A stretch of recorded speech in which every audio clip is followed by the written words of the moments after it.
Hello friends, ఇప్పుడు ఏం చూపిస్తున్నా అంటే హ్యాండ్స్ అండి. హ్యాండ్స్ కటింగ్ మనం ముందు పట్టి మడత పెట్టుకున్న ఖర్చుకు లోపల డిజైన్కి వచ్చినా కానీ ఒక అంగళం అంత పెట్టేసుకొని మార్జిన్ చేసుకోవాలి. తర్వాత హ్యాండ్ ఎంత పొడవు ఉందో చూసుకోవాలి. ఎందుకంటే ఇది వచ్చి వర్క్ వచ్చింది కదా ఫ్రెండ్స్, ఆ వర్క్ అంతా ఉంచుకోవాలా లేకపోతే తీసేయాలని చెక్ చేసుకుంటున్నాను. అయితే 8 అంగుళాలు వచ్చేసింది. 8 అంగుళాలు పెట్టేసుకుంటున్నాను. మరీ ఎక్కువ పొడుగు అవసరం లేదు కదా అని 8 అంగుళాలకు మార్జిన్ చేసుకొని ఒక లైన్ గీసుకోవాలి. ఆ తర్వాత 1/2 ఇంచ్ మార్జిన్తో ఇంకోటి ఖర్చుకి గీసుకోవాలి. ఆ తర్వాత 28 కదా, 2:30కి హ్యాండ్ డౌన్ పెట్టేసుకొని మార్జిన్ చేసుకోవాలి.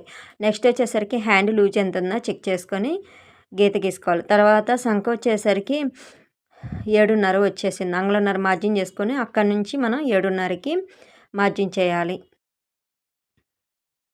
అలా మార్జిన్ చేసిన తర్వాత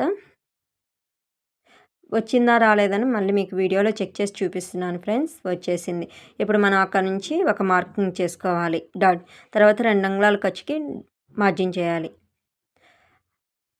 ఇప్పుడు హ్యాండ్ని కలిపేసేసి 6 స్కేల్తో వచ్చిందా రాలేదని చూపిస్తున్నాను friends. Thank you for my video watching. ఎవరైనా కొత్తగా వీడియోస్ చూస్తుంటే సబ్స్క్రైబ్ చేసుకోండి ఫ్రెండ్స్.